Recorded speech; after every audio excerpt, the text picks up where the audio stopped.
우수근의 한중일 타임즈.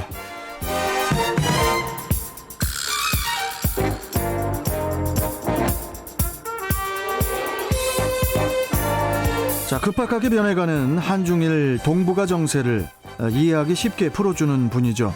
우수근 콩코디아 국제대학교 대외교류 부총장 연결해서 관련 소식 들어보겠습니다. 자, 우수근 부총장님 안녕하세요.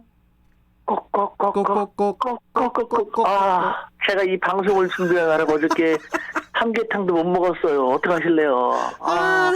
진짜. 닭꿈 꿨어요, 닭꿈. 닭꿈을 꾸셨어요.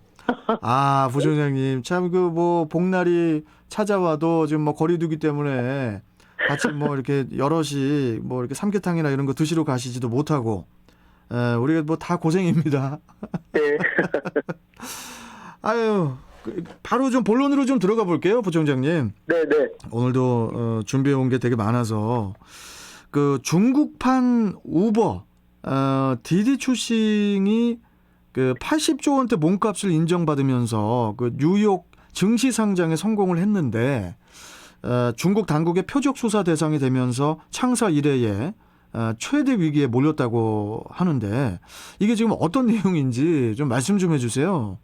네, 연 매출이 무려 24조 원. 네. 그것도 더 재밌는 것이 2012년에 창사됐습니다. 10년도 안 되는데 연매출 24조 원을 2020년 수치입니다만 대단하죠. 올린 중국의 최대 차량 공유 서비스 회사인 띠디치숭이요. 네. 잘못하면은 문을 닫을 수도 있겠다라는 것입니다. 왜냐하면은 중국 당국이 국가안보법을 위반했다는 이유로 현재 강도 높인 조사에 착수했는데요. 중국의 사법보안감독기구인 국가인터넷정보판공실에 의하면요. 띠디추싱이 개인정보를 수집 활용하는 과정에서 심각한 국가안법에 위반되는 사례를 저질렀다. 라는 것입니다. 따라서 향후 조사 결과를 지켜볼 필요가 있을 것 같습니다. 이게 디디 추싱이라고 읽으면 안 되고 이게 중국 발음으로는 띠디 추싱 이렇게 되네요. 이건 제 사투리 발음입니다. 우수근 표 사투리입니까? 그렇습니다. 예. 아니 이 디디 추싱은 중국 차량 공유 시장의 90%를 독점한 이 IT 공룡 기업이라고 알고 있거든요. 네. 정말 어마어마한 그런 기업이라는 그런 생각이 드는데 이 디디 추싱이 어떠한 기업인지 좀 다시 한번 좀 설명 좀 해주시겠어요? 네, 금방 말씀하신 것처럼 중국판 우버인 중국의 최대 차량 공유 서비스. 우리의 카톡으로 자동차를 부른다라든가 부른다는 그런 것이나 마찬가지고 하는 것인데요. 예. 재밌는 것이 약간 다른 내용입니다만 이것이 중국의 최대 전자상거래 기업 알리바바 있지 않습니까? 예. 알리바바에서 영업사원이었던 사람이 나와서 2012년에 창업한 겁니다. 그러니까 대단하네요. 2012년 창업한 지 10년 정도도 안 됐는데 24조 원의 매출을 올릴 정도로 중국은 아직도 그만큼 기회가 많다라는 것이죠. 중국 자체가 시장이 크고 또 새로운 최첨단 산업을 이식시키기에는 아직도 너무나도 시장이 크고 광대하다 보니까요. 아이디어를 좀 더 잘 만들어갖고 추진을 제대로 잘 하게 되면은 언제든지 중견 재벌 같은 것이 등장할 수 있다. 우리 젊은 청년 기업인들에게는 정말 권장하고 싶은 그런 시장이기도 합니다만 자칫 성장만 하다 보면은 아무래도 또 중국은 사회주의 국가이니까 다양한 규제도 있지 않습니까? 예. 중국 당국이 민감하게 생각하는 것도 오로지 비즈니스라는 것을 생각하면서 좀 위반하다 보면은 이와 같은 경우가 생길 수 있다라는 그런 케이스가 되지 않을까라는 생각이 듭니다. 이 중국 정부는 올 들어가지고 디디 추싱뿐만이 아니라 자국 IT 공룡 기업들에 대한 통제를 좀 강화하고 있다고 하지 않습니까? 네. 또 거기다가 이 디디 추싱이 이제 국가안보 위반 혐의로 조사를 받게 됐다고 했는데 이게 지금 이 디디 추싱이 표적이 된 이유가 뭡니까? 네, 디디치싱이 이번엔 미국에다가 상장을 했는데요. 미국 증시에 상장을 하기 위해서 국가 안보와 관련된 개인 정보라든가 데이터를 뭐 미국으로 빼돌렸다라는 의혹을 받고 있는 것입니다. 네, 실제로 디디치싱이 보유한 전국의 도로와 국민 이동 데이터가 미국으로 넘어갈 경우에는 예를 들면 중국의 유력한 인사가 중국의 어디에서 언제 누구와 만났는지 등 그 민감한 부분이 다 파악이 된다는 것이죠. 그렇기 때문에 디디치싱이 이번에 조사를 받는 것은 반독점법이 아닌 국가안보법, 사이버 안보법을 근거로 조사를 지금 받고 있는 것이죠. 사이버 안보법이요? 네, 국가안보법, 사이버 안보법.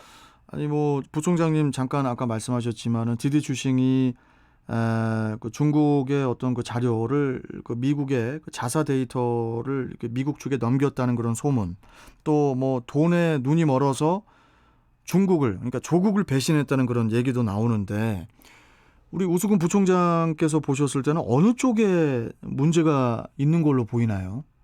네, 그 현재 중국 당국의 뭐 웬만한 일거수일투족은 서방 세계의 초미의 관심사로서 항상 그 엄청난 주목을 받지 않습니까? 그렇죠.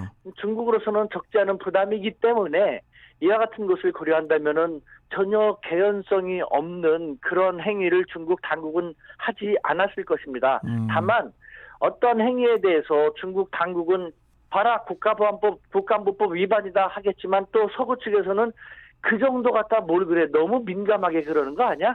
이런 식으로 해석을 달리하면서 또 양측의 견해가 갈라지지 않을까라는 생각이 드는데 확실한 것은 뭐 일단은 중국이라는 시장에서 기업을 하기 위해서라면은 중국의 현행법도 뭐 서구는 이러니까 중국은 이래도 괜찮을 거야. 서구랑 너무 다르니까 라는 것보다는 중국의 현행 실정법도 조금 더 착실히 그 준수하려는 그런 모습도 보이지 않을까라는 생각도 듭니다.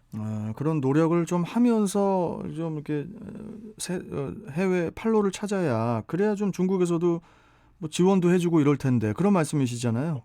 그렇습니다. 다만 이것이 민감할 수 있는 것이 서구 측인 측면에서는 중국은 너무 민감해 사회주의 국가이기 때문에 독재를 옹호하기 위해서 서구 사회에서는 서구 문화권에서는 가능한 것인데 중국은 그것조차도 못하게 하고 있어 라는 비난이 있을 수 있지 않습니까? 그렇죠. 그렇기 때문에 기업 측의 입장에서는 뭐 하지만 중국에서 기업을 영위하는 것이기 때문에 중국 현실 실정법 같은 경우도 조금 더 명확히 우리는 인식을 하면서 행동할 필요도 있지 않을까라는 생각이 든다는 것이죠.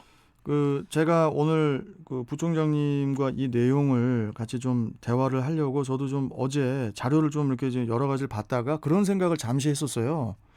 앞으로 중국이 되게 큰 대륙이잖아요. 네. 거기서 이제 큰 기업인들은 세계적으로 되게 유명한 기업인들은 나오기 힘들겠다라는 생각을 했거든요. 그렇습니다. 그러니까 네. 중국이 민감하게 생각하는 그런 분야와 관련된 기업 같은 경우는요. 네. 뭐 어느 정도 규모가 커지면은 판단을 해야 될 것입니다. 지금 같은 상황 속에서는 실컷 좋건 호불호를 떠나서 중국은 중국이라는 국가를 영위해 가야 되기 때문에 서구에서 아무리 비판을 하더라도 국가 안보를 위해서 중국의 룰을 고집할 겁니다. 예를 들면요. 예. 지금 질문을 잘 하셨는데 그래서 갑자기 생각났는데 예. 참 황당하게도 중국 많은 사람들은요. 한국에서 영향력이 가장 큰 집단을 무엇을 생각하는지 아십니까? 다시 한번. 글쎄요. 중국인들의 많은 사람들이 네. 한국에서 가장 큰 영향력을 갖고 있는 어떤 집단으로 무엇을 생각하는지 아십니까? 삼성전자인가요? 오!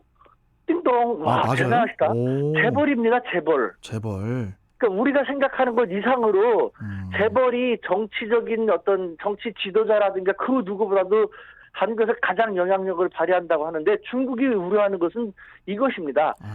한국의 그런 재벌 그룹들처럼 실제로는 어떤지 모르지만 중국이 생각하는 바에 의하면은 한국의 재벌 그룹들처럼 경제 집단이 힘을 키워가지고 결국 중국 당국도 말을 안 듣고 좌우한다면은 중국이란 나라가 어떻게 될지 모른다. 그렇기 때문에 그렇게까지 가게 되면 안 된다. 그래서 그 기업들이 경제 주체 기업들이 그만큼 힘을 키워나갈 때 어느 정도 자기들이 개입을 하지 않으면 안 된다는 그런 생각도 갖고 있거든요.